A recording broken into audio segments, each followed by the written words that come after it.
ಕ್ರೈಸ್ತಲಾರ್ಡ್ ಪ್ರೀತಿಯ ದೇವರ ಜನರೇ, ದೇವರ ವಾಕ್ಯವು ನಮಗೆ ಪ್ರತಿ ದಿನ ಮತ್ತು ಪ್ರತಿ ಕ್ಷಣವೂ ಕೂಡ ನಿರೀಕ್ಷೆಯಾಗಿದೆ. ಬನ್ನಿ ಹಾಗಾದರೆ ಈ ದಿನದ ಕೃಪೆಯ ವಾಗ್ದಾನವನ್ನು ಧ್ಯಾನಿಸೋಣ. ರೋಮಪುರದವರಿಗೆ 4:24. ನಮ್ಮ ಕರ್ತನಾದ ಯೇಸುವನ್ನು ಸತ್ತವರೊಳಗಿಂದ ಎಬ್ಬಿಸಿದ ದೇವರನ್ನು ನಂಬುವ ನಮಗೂ ನಂಬಿಕೆಯು ನೀತಿ ಎಂದು ಎಣಿಸಲ್ಪಡುವುದು.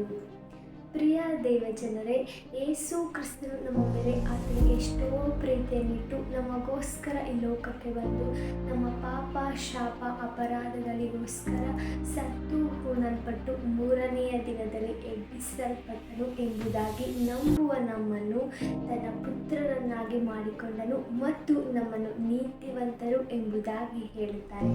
ಬೇರೆ ಆತನು ನಮಗೋಸ್ಕರ ಮಾಡಿದಂಥ ಎಲ್ಲ ಉಪಕಾರಗಳಿಗೋಸ್ಕರ ಆತನನ್ನು ಕೀರ್ತಿಸಿರಿ, ಆತನನ್ನು ಆರಾಧಿಸಿರಿ. God bless you. ಆಮೇನ್.